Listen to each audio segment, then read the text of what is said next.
Há 22 anos, um jovem médico começava uma carreira que ele não imaginava que mudaria a qualidade de vida de tantas pessoas ao longo desse tempo. E nessas mesmas 2 décadas, tanta coisa mudou dentro da cirurgia ortopédica de quadril, desde a tecnologia, da técnica, de como o médico olha para o paciente, e tudo isso precisou ser acompanhado de perto. Mas nada dessa evolução faria sentido sem uma determinação constante em conhecimento e em sempre levar a melhor qualidade de atendimento ao paciente. O nosso convidado desse episódio especial e comemorativo é o Dr. Pedro Paulo Verona Pércio. Seja bem-vindo, doutor. Obrigado. Um podcast hoje comemorativo, porque afinal não é sempre que a gente pode olhar para 2 décadas de carreira, né? E uma carreira sólida, que eu acho que é o mais importante que a gente vê que você escolheu. Acredito que sim, racionalmente, mas teve um pouquinho de coração ao longo desse tempo todo, né, doutor? Tem que ter, sempre tem. Por que você é apaixonado pela tua profissão? Por que você gosta de fazer o que você faz? Por que eu gosto de fazer ortopedia, em especial a cirurgia do quadril? Bom, eu já respondi isso outras vezes. Eu gosto de serviços manuais, de atividades manuais, eu gosto de consertar coisas, eu gosto de produzir coisas, enfim, isso tem tudo a ver com a ortopedia e, em especial, a cirurgia do quadril. É uma cirurgia extremamente artesanal, depende muito do cirurgião, ainda depende muito do cirurgião, independente dos avanços tecnológicos, a gente vai falar mais adiante, robô, etc. Ela depende muito do cirurgião. É muito satisfatório quando você calcula um determinado posicionamento e você, de fato, acerta sem nenhum instrumento preciso, você acerta pela tua intuição e pela tua experiência. Isso é absurdamente satisfatório.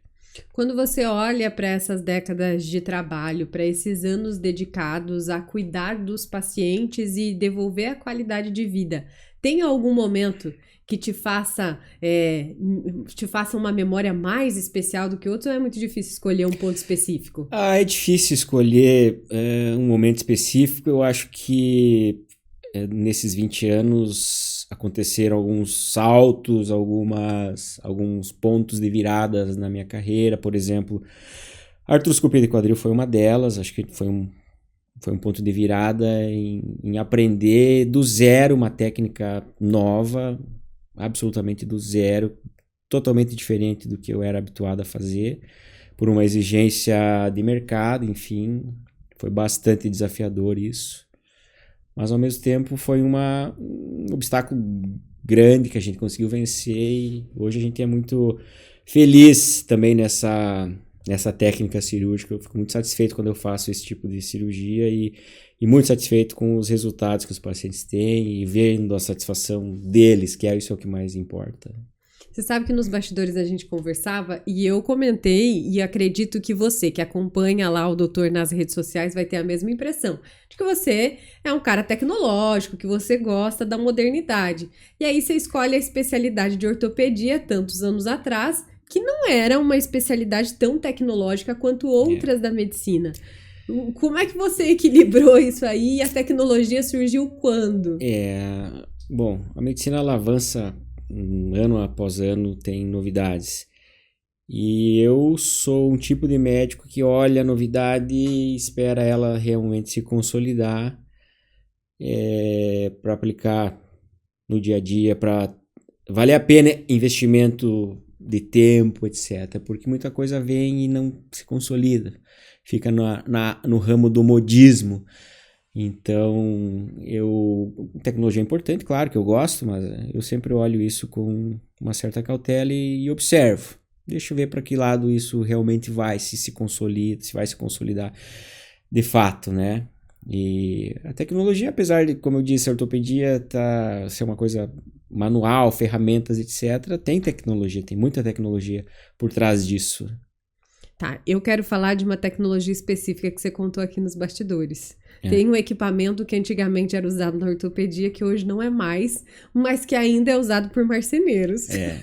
Que história é essa, doutor? Você me perguntou assim, o que eu vi de diferente nesses 20 anos. De ortopedia eu tenho um pouco mais, eu tenho 20 anos de Cascavel, se você considerar o contato que eu tenho com a ortopedia, que é a residência, dá 25 anos, né? Um pouquinho mais até, estágio, etc. E naquela época, no Brasil, pelo menos, o que a gente tinha de equipamento à disposição, por exemplo, a gente usa uma furadeira, né? Tecnicamente é uma furadeira, é uma ferramenta que gira uma broca e faz um furo. Então existe isso na construção civil há décadas, né? E antigamente era isso que a gente tinha, faziam-se pequenas adaptações para que pudesse ser esterilizado, mas era a mesma ferramenta que o construtor usava, o que a gente usava.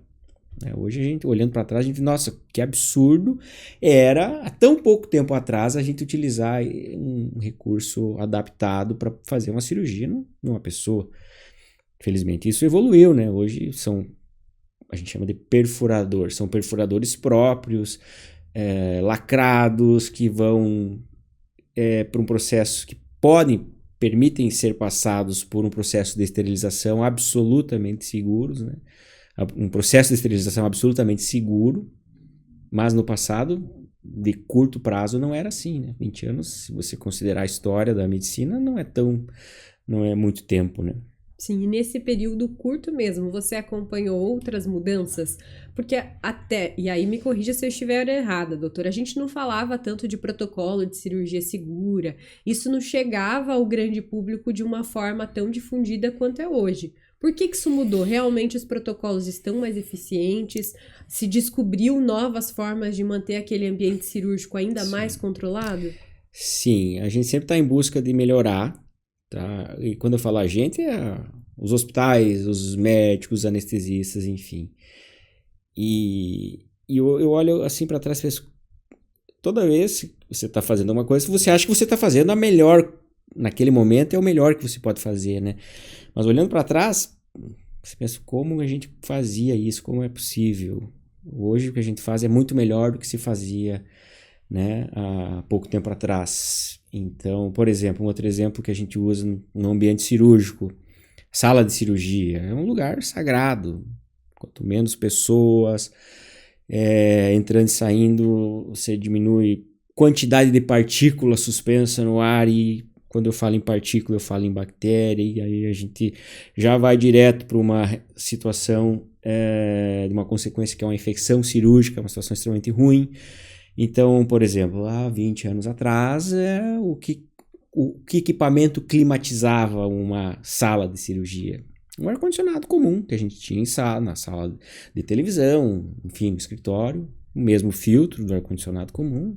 Depois veio o split, melhorou alguma coisa, mas não era exatamente um equipamento para ambiente cirúrgico, né? Hoje não. Acabou, protocolos de segurança que medem número de partículas suspensas em metro cúbico de ar, filtros altamente eficientes, tornam tudo muito mais seguro. E quem se beneficia disso, com certeza, somos nós, todos, porque um dia todo mundo vai se tornar um paciente, né? Inevitavelmente a gente vai precisar de algum procedimento, alguma coisa. Então a gente se beneficia, como médico e como paciente.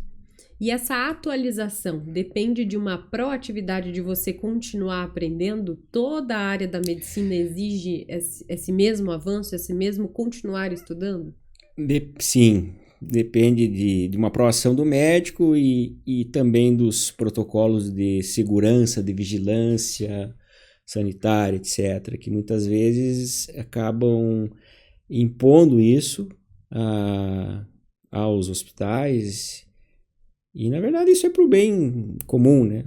Hospital, clínica pode achar ruim no início, mas essas exigências, mas elas, na verdade, no fim, elas são benéficas a todos, né? Não sei se foi exatamente essa a pergunta que você fez. Acho que é um conjunto das duas coisas, né? Tanto você ter interesse, né, em melhorar a técnica e trazer novas tecnologias, quanto uma pressão desses novos protocolos. O interesse a gente sempre tem, mas o problema é que a questão é que o médico ele é muito pequeno para ele sozinho conseguir uma implementação de uma tecnologia nova, de um equipamento novo, uma ferramenta pequena, um formão, uma tesoura, uma pinça, etc., isso é viável de você comprar e ter o teu instrumental, por exemplo, mas quando a gente fala numa estrutura maior é difícil, né?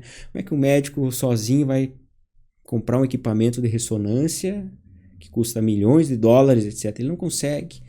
Mas ele tem a obrigação de fazer a pressão individual e coletiva para que as instituições, sejam elas públicas ou privadas, etc., providenciem isso, né? Peraí, doutor, mas você falou que o médico não consegue investir? Peraí, não é a história de que o médico tudo pode? Geralmente, a visão que todo mundo tem é que é uma das profissões bem remuneradas e que por isso também é uma das profissões mais queridas. Não, claro o que é verdade, o que não é? Por que a ressonância não deu, doutor? Não, nós estamos falando de um equipamento de milhões de dólares, né? O dólar hoje é 5,18, é bastante dinheiro, né? Às vezes você não consegue juntar isso numa vida inteira, né?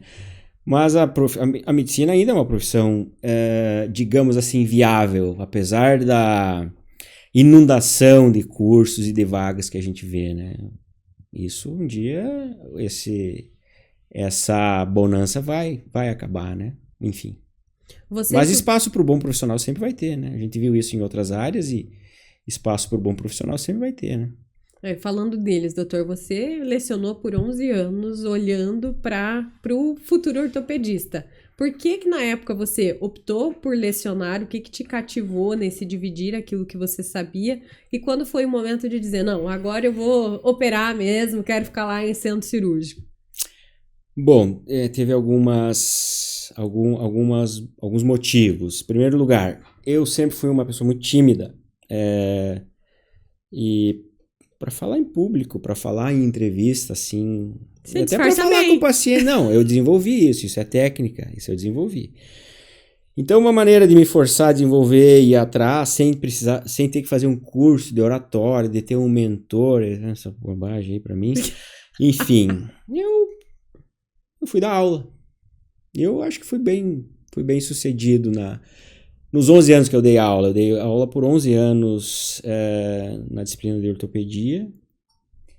E assim, os alunos falavam, o senhor vai me ensinar. Eu falei, não, eu não vou te ensinar.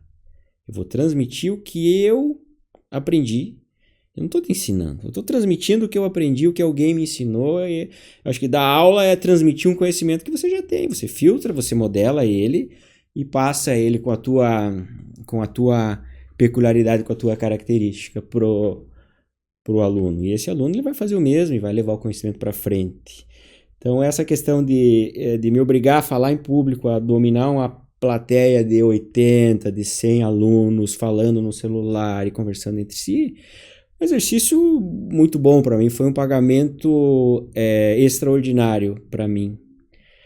E só que isso chega um momento da vida da gente que, a partir do momento que eu desenvolvi isso e que começou a se tornar uma atividade maçante, começou a atrapalhar a minha atividade principal, eu decidi que era o momento de sair e me dedicar a outras atividades, né? E essa história de, vou sair, vou dar lugar para outro, isso é conversa fiada. Ninguém faz isso para beneficiar o outro. Eu saí, rei morto, rei posto, e tudo bem, segue a vida. Outro ponto, aproveitando esse gancho aí, doutor, dos novos profissionais, é que tanto você quanto eu também somos de uma época em que a gente fez faculdade sem inteligência artificial. Você acha que isso prejudica realmente os futuros profissionais? E aí não falando só do médico, de todas as áreas, né? Qual que é a tua opinião? A inteligência artificial é maravilhosa. A gente estava falando sobre isso aqui antes. É maravilhoso você fazer uma pergunta para um computador e ele te dá a resposta, várias opções em uma fração, em segundos, numa escala de segundos. Mas ela, eu acredito que num curto, não sei se chega a médio prazo, ela vai tirar a criatividade das pessoas. A gente vai perder a capacidade criativa de você desenvolver um texto, de você desenvolver uma solução para um problema e a questão é o seguinte, quando te faltar a conexão com a internet e você precisar resolver aquele problema naquele momento.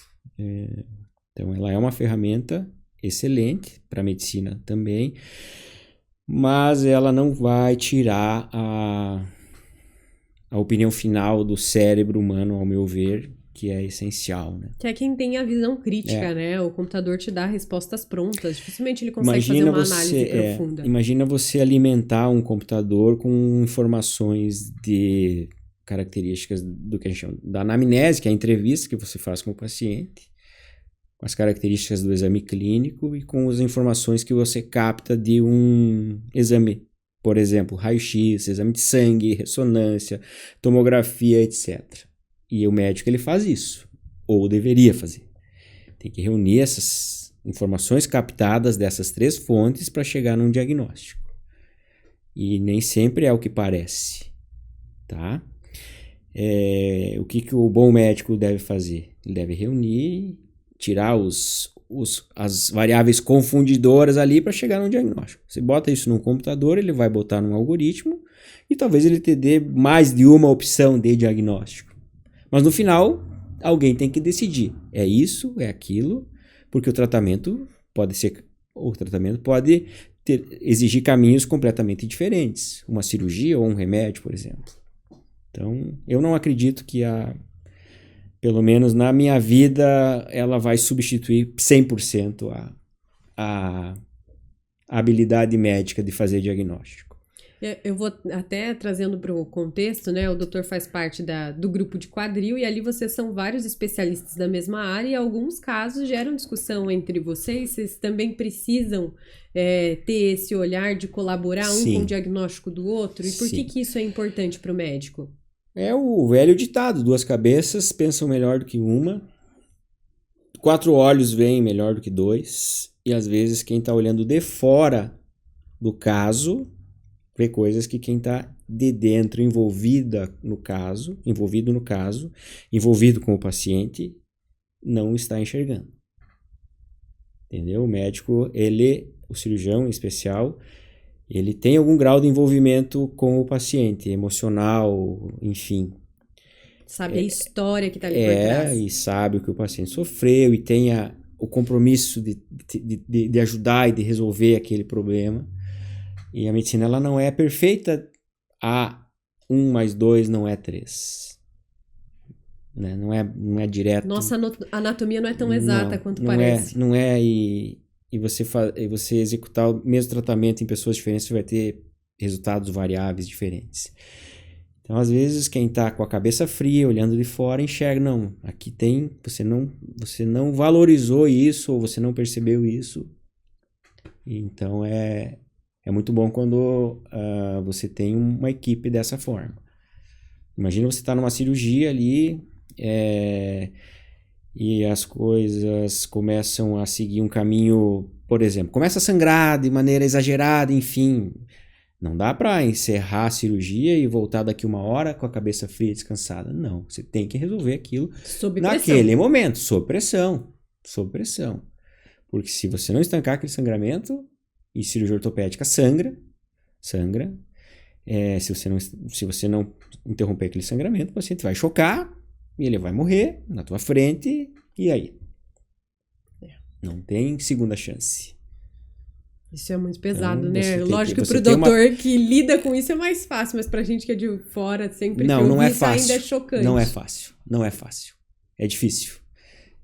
Porque você pode passar por essa situação de estresse e você pode estar sozinho. Então, quando tem alguém perto que tem a mesma habilidade que você, ou maior às vezes, isso deixa você muito mais confortável. Uhum. Tá? E o médico ele precisa ter a humildade de entender que ele chegou àquele ponto, ele tem que dar o volante para o motorista que tá descansado. Isso é muito importante. Doutor, você trouxe ali durante a sua resposta a frase de que o médico, né, que está mais envolvido com o paciente. A visão que a gente tem de fora é que quando tem um envolvimento pessoal, às vezes fica mais difícil. tem que ter um limite nessa relação médico-paciente para funcionar? E principalmente para o cirurgião, né? Que tem uma responsabilidade, como você bem disse, né? De estar ali para qualquer intercorrência que aconteça. Envolvimento emocional demais é ruim, porque você também perde a capacidade de tomar decisões, às vezes, críticas. Então, é uma opinião pessoal minha, eu acho que o médico não deve operar o pai, não deve operar a mãe, não deve operar o filho, não deve operar o irmão, talvez. O cunhado sim, o cunhado tem obrigação. Tá, mas por causa desse envolvimento é ruim, o envolvimento emocional ele pode te tirar um pouquinho a capacidade de raciocinar de maneira técnica e racional, realmente. E o outro lado, o outro extremo, é óbvio que é ruim, né? Se você não se envolver em alguma coisa, se você não tiver a tal da empatia que a gente estava falando antes aqui para com o paciente, se você não se preocupar com ele, por exemplo, não basta eu dar um remédio para ele, caríssimo, eu tenho que me preocupar se ele vai conseguir comprar aquele remédio. Não adianta, é o melhor remédio que tem. Melhor, custa R$1.000 por mês. Ele ganha um salário mínimo. Como é que ele vai comprar aquilo ali? O correto é eu prescrever o remédio que custa R$1.000 e o problema é dele, ele que se vire. Mas eu não estou ajudando ele, estou deixando de ajudar ele. Entendeu? Então, racionalmente, se eu usar apenas a razão, eu tenho que prescrever o remédio que custa R$1.000. E ponto. E aí é um problema dele, ir atrás e prover esse remédio. Mas se eu fizer dessa forma, se eu não tiver um pouquinho de envolvimento e entender o ambiente familiar pessoal dele, eu também não estou ajudando ele. Porque ele não vai aderir ao tratamento. Vai causar mais prejuízo outra do que benefício. Outra coisa assim, é comum a gente escutar em roda de médico. Não, eu assusto o paciente, eu digo que pode infeccionar, que pode não dar certo a cirurgia e não sei o quê. Bom, às vezes o médico está querendo dessa forma que o paciente não opere com ele, porque tudo isso pode acontecer. E ele resolve um problema dele. Não fiz a cirurgia, não infeccionou, ou infeccionou e não foi comigo. Mas não estou sendo verdadeiro com o paciente. Tem que dosar isso e explicar na quantidade real. Olha, pode acontecer? Pode. Não é comum, mas também não é inexistente. Não é isento de acontecer. Doutor, e é fato que o médico tem uma tendência natural a lembrar dos casos que não deram tão certo assim do que aqueles pacientes que tudo correu exatamente como planejado? E por quê? Infelizmente é verdade.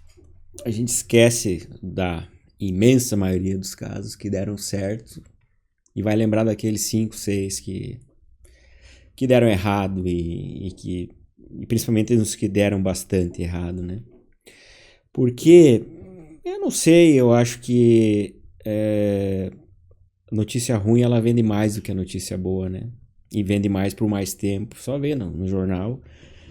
Eu acho que prende mais atenção a notícia ruim do que a notícia boa. E são casos que a gente se preocupa, né? Você talvez te marque tanto, te gere tanta preocupação no momento que você está tratando e aquilo fica impregnado na memória e a gente lembra nome, sobrenome, fatos assim. Mas felizmente, se você colocar isso no universo de pacientes tratados e operados, é a minoria da minoria da minoria, né? E é bom, eu já sofri muito com isso, assim, né? Mas uma vez eu comecei a catalogar os casos, né?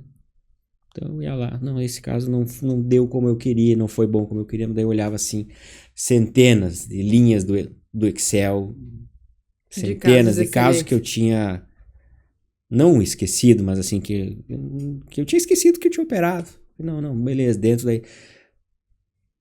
estatística. Dentro da estatística tá ok, né? Dentro da estatística tá ok. É um caso em 500, um caso em 200, 300, enfim. E você começou a operar bastante cedo, né? A gente falava aqui nos bastidores fazendo essa conta. Você acha que a maturidade também muda como é que você encara o teu dia a dia enquanto cirurgião? Sim, né? Eu comecei a operar em meu nome, pacientes meus mesmo com 25, 26 anos. Tenho 47. E E como cirurgia é treino, então, com certeza, hoje eu opero e indico muito melhor do que eu indicava 10, a 15, a 20 anos atrás, não tem dúvida disso. Não dá para comparar um cirurgião topo de carreira com um cirurgião inicial, não dá. Infelizmente não dá. E o cirurgião ele tem a obrigação de ser melhor do que ele era. Vai chegar um momento da vida profissional que isso vai declinar. E aí o cirurgião tem que ter a inteligência de que ele já não enxerga como ele enxergava, ele não tem mais a mesma habilidade que ele tinha. Isso vale para a vida da gente, né? Não dá para eu querer dirigir em estrada movimentada 85, 90 anos, se Deus me abençoar de chegar nessa idade. Então o cirurgião tem que ter esse controle, essa ciência de que vai chegar um dia que ele não vai operar tão bem quanto ele operava no auge. Perfeito. Nós olhamos para o centro cirúrgico, para quem não é médico, para quem não é da enfermagem, que vai lá só como paciente, né? Até com certo medo, mas lá é o teu ambiente seguro porque é lá o teu palco para fazer a diferença ali na vida das pessoas. E ao mesmo tempo tem o tempo de clínica, né? Que você fica ali para fazer as consultas, para olhar os pacientes. Quanto essa parte clínica é fundamental, quando bem feita, para ter uma cirurgia de sucesso? Qual é a relação? E a habilidade para cada uma delas é diferente, né, doutor? Porque no centro cirúrgico não é muito de escuta ativa, né? É mais de ação, a escuta acontece antes. Então, eu vou te contar uma história que aconteceu ano passado. Lembrei agora dela. O ano passado veio um grupo da Itália nos visitar aqui, de uma empresa que fabrica material, etc. Eles estavam aqui em Cascavel, eles queriam, um ano anterior, 2, a gente tinha ido lá para a Itália, né? E eles queriam nos encontrar de novo e, não, a gente quer conhecer o hospital.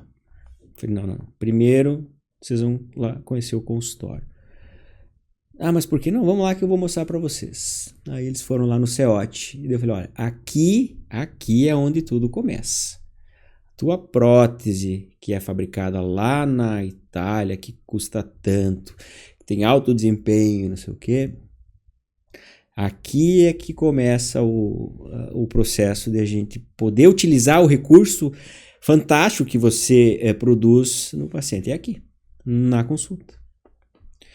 E então eles ficaram, a gente nunca tinha pensado nisso. Eu falei, pois é, vocês nunca pensaram nisso, mas a cirurgia começa na relação do médico com o seu paciente lá no consultório. Em fazer o diagnóstico correto, de certa forma convencer o paciente que é aquilo que ele precisa, não induzir ele a tomar uma decisão, mas dar informações suficientes para ele tomar a decisão por si só. Porque, na verdade, no fim da história, é ele o que vai se beneficiar do sucesso e vai passar o perrengue de um pós-operatório, às vezes doloroso ou mais prolongado. Ele que tem que decidir. Não é o médico. Que nem você falar, o fulano quer me operar. Falo, não, o médico não quer operar o paciente. Ele está oferecendo um meio de resolver o problema dele. E muitas vezes passa por uma cirurgia. Não é o pai, a mãe, o filho, que eu quero ou eu não quero que a minha mãe faça uma prótese de quadril. Isso a gente escuta bastante. A mãe não, os filhos não querem. A senhora tem que decidir por si só, se a senhora quer ou não fazer. Então é lá no consultório mesmo, a relação médico-paciente de confiança dos dois lados, porque o lado de cá também é importante. Às vezes eu também não quero operar aquele paciente. Eu não quero, vai me dar trabalho, não vai fazer o pós-operatório como tem que ser, não está valorizando o meu serviço. Às vezes eu também não quero operar. E como é que a gente faz? Porque a gente tem a ideia, eu tenho a obrigação. Não tenho obrigação. As obrigações na medicina são bem claras, né? Risco de vida e ausência de outro médico que possa fazer aquilo naquele momento. É muito claro isso, né? Isso está no Código de Ética Médica. Então, eu não querer atender um paciente ou eu não querer fazer a cirurgia dele, não estabeleceu relação de vínculo médico-paciente confiável. Você citou o pós-operatório, né? Isso também mudou muito ao longo dos anos, né? O que se acreditava para que a recuperação do quadril acontecesse, hoje é muito diferente. Mudou bastante. Isso para todas as cirurgias, doutor, o que foi que mudou de fato? Eu acredito que seja para todos. Eu posso te responder da minha área, que é ortopedia, prótese de quadril, artroscopia de quadril. Mas há 20 anos atrás o paciente ficava 3 dias, 4 dias internado. Internava na véspera, tinha que internar na véspera, dormia no hospital, operava de manhã, ficava 2, 3 dias. Hoje não, eu operei segunda, hoje é terça. Passei de manhã, o paciente me perguntou assim: doutor, você vai me dar alta hoje? Posso passar de tarde, se eu estiver bem, eu lhe dou alta. Antes eu vim pra cá, eu passei, ele estava em pé, andando sozinho. A esposa dele tinha saído. E um senhor de 60 e poucos anos de idade. Não, o senhor tá bem, o senhor é aqui de Cascavel, vai dormir em casa. Qualquer coisa, o senhor sabe o caminho do hospital. Não tem nada que o senhor precise fazer aqui no hospital que não dê para fazer em casa. Então, um dia de internamento. Isso é muito legal, né? Porque a gente tinha aquela impressão de como é a articulação do quadril, né? Tem que ficar imóvel, mas tem cuidados que precisam ter, que aí você citou ali na resposta, sim, que você conhece o paciente que vai seguir o pós-operatório e aquele que não vai respeitar. Muita gente usa isso como um apelo comercial. Não, eu opero os meus pacientes e eles caminham no dia da cirurgia, eles têm alta no dia seguinte. Não é todo mundo igual, não é todo mundo que tem essa capacidade. Não dá para operar uma senhorinha de 80 anos com sarcopenia, que é diminuição de massa magra, com osteoporose, corcundinha ali, querer tirá-la da cama de tarde e ela vai ter dor. Não dá. Então, tem muita gente que faz o mau uso desse internamento curto de uma maneira comercial. Isso é ruim. Eu faço cirurgia minimamente invasiva. A gente já falou isso aqui várias vezes, né? Eu posso fazer uma cirurgia minimamente invasiva com um corte maior, ou eu faço um corte pequeno e faço um estrago grande lá dentro. Isso deixa de ser minimamente invasivo. Falando agora da cirurgia do momento, que é a cirurgia robótica, né? A gente teve a oportunidade de fazer um episódio, você procura aqui no canal, vamos deixar o card, pessoal, desse episódio que a gente fala só da cirurgia robótica. Mas eu queria que você, doutor, olhando para essa trajetória toda que a gente está comentando, me dissesse o que ela impacta de verdade, o que você vê para esse futuro da medicina com tanta tecnologia embarcada. Eu acredito que no médio prazo, e médio prazo na medicina 5 anos, 10 talvez, eu acredito que toda a prótese quadril vai ser feita com auxílio robótico. Porque ela te dá uma precisão milimétrica. Eu acho que hoje é uma exigência. Eu preciso fazer uma cirurgia robótica, fazer uma prótese quadril auxiliada pelo robô, pelo computador, enfim. Eu não, mas eu tenho 20 anos, faço de olho fechado uma prótese. Erro muito pouco. Mas o médico que está em início de carreira, ou o Pedro de 20 anos atrás, não era assim. Errava mais, posicionamento de implante, comprimento de perna. Errar posicionamento de implante implica em desencaixe de prótese, reopera, enfim. Minha carreira foi assim. Eu não era tecnicamente como eu sou hoje há 20 anos atrás. Agora, com a popularização do robô, principalmente com a diminuição de custo, porque é caro, isso não é barato. Isso deve se tornar a rotina.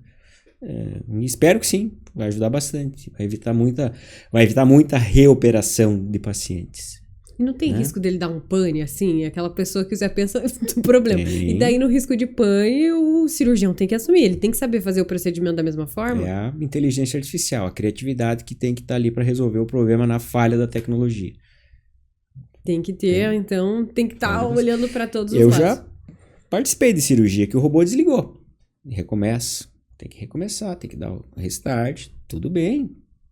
Vai prolongar um pouco a cirurgia, mas ela termina. E se um dia de fato acontecer, der uma pane e você não conseguir terminar, com o robô você precisa terminar sem o robô. E aí é o papel do cirurgião. Isso ninguém vai tirar, tecnologia nenhuma vai tirar. Aí eu ia perguntar agora se existe alguma inovação que você considera que será comum nos próximos anos. Seria o robô ou tem mais alguma dentro da sua área que você considera que vai se popularizar ainda mais? Eu acho que é a popularização do robô mesmo, de ter outras opções, de outras empresas, de outros tipos de prótese que possam ser utilizadas também, né? E na ortopedia de quadril é o desenvolvimento, o aprimoramento dos implantes em si, né? Hoje saiu um estudo esse ano falando que média de expectativa de durabilidade de uma prótese quadril, considerando ali todas as variáveis, 20 anos, fala em 25 anos, com os implantes de qualidade que a gente tem hoje, né? Isso é muito bom. Há 20 anos atrás, um resultado bom era durar 15 anos. Muito bom durar 15 anos, há 20 anos atrás. Já passou isso, eu já reoperei muitos pacientes. Isso. Já reoperei muitos pacientes. E a segunda cirurgia não tem nenhum impeditivo por ter feito a primeira? Pode continuar com a mesma recuperação? É uma recuperação? cirurgia mais complexa, sim. Mas ela pode se tornar menos complexa se ela for realizada no momento exato que deve ser feita. Isso quem define é o médico. Essa segunda cirurgia que a gente chama de revisão, aí não é o paciente que define o momento de operar, é o médico. Porque o paciente está bem, não está sentindo nada. Tudo bem. Mas a prótese está dando sinal que vai soltar e que vai provocar por essa soltura em movimento, vai provocar um dano ósseo. E quanto maior esse dano ósseo, mais difícil é de reconstruir isso, né? Então, essa segunda cirurgia é o médico que indica. É uma prerrogativa do médico. Nós estamos terminando aqui o bloco que vai falar só da parte profissional, que eu quero as fofocas também, gente. Ele é uma pessoa prática, mas hoje ele também vai falar de outros temas aqui que eu preparei para o final da entrevista. Tem algum caso curioso desses 20 anos? Porque eu vou falar, doutor, eu adoro série médica e sempre tem uns casos ou muito inusitados ou muito diferentes.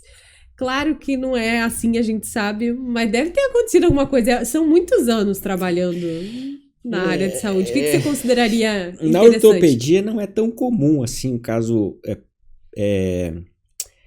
um caso curioso, peculiar, assim, né? Pitoresco. Esse é o termo, um caso pitoresco. Mas eu lembro de um caso, isso tem uns 12 anos mais ou menos, que o plantonista, eu fazia plantão na época ainda. E o plantonista me ligou assim, todo encabulado. Preciso da tua ajuda. Eu falei, não, fala, desembucha, o que aconteceu? É uma fratura exposta de fêmur, o que é? Tá sangrando? Não, vamos. Não, cara, olha, a menina prendeu o dedo na bola do boliche. Como? O quê? A menina prendeu o dedo na bola do boliche. O quê, cara? Não tô entendendo. A menina prendeu o dedo na bola de boliche. E eu já chamei o bombeiro veio aqui e disse que não consegue, que o equipamento que ele tem é muito grosseiro. E eu não sei o que fazer, eu tô te ligando pra te me ajudar. Não, tá bom, vamos lá. Era um plantão de sobreaviso, não precisava ficar no hospital ainda, era noite. Aí eu fui lá. Aí peguei nossa caixinha de formões que a gente tem, formõezinhos pequenininhos que a gente usa em cirurgia. Eu fui tirando pedacinho por pedacinho da bola ao redor do orifício, né? Prendeu o polegar dela, assim, me lembro, uma bola vermelha. A gente não tinha celular com câmera, Instagram, etc, para postar e tudo mais. Aí, se não teria essa foto. Você não teria, claro que sim. Você teria tirado essa foto, com certeza. Peculiar foi esse. Muito bom, muito bom. Doutor, agora eu vou entrar um pouquinho mais em relação à sua vida pessoal, que eu acho que 22 anos de carreira é bastante tempo e a gente sabe que o sucesso é algo amplo, então eu vou começar por essa. O que significa sucesso para você? Sei que a edição separou inclusive uma imagem para mostrar aí. Por que essa imagem representa sucesso para você? Bom, sucesso é o equilíbrio das coisas todas, né? Então essa imagem que vocês vão postar ali foi a que eu sugeri, que eu tenho ela na minha cabeça a minha vida inteira. Em algum momento eu pensei, não, mas se eu girar demais um prato ou dois, eu vou deixar um cair. E um prato é a tua família, um prato é teus amigos, outro prato é a questão financeira, que é importante quanto às outras.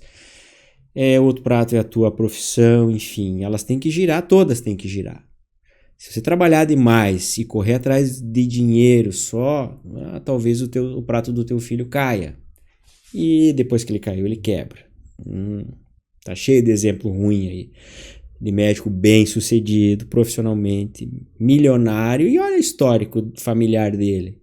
Olha, não precisa, Deus o livre de dar exemplo, mas assim, a gente tá rodeado de profissionais, não só dessa área, né?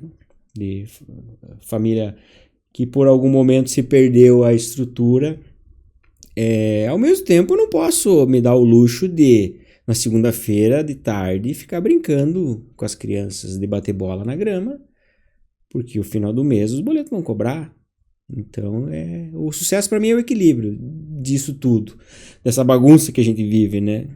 Então, os amigos também são essenciais, são muito importantes, porque o amigo está contigo no momento feliz, mas os de verdade estão contigo no momento de dificuldade, né?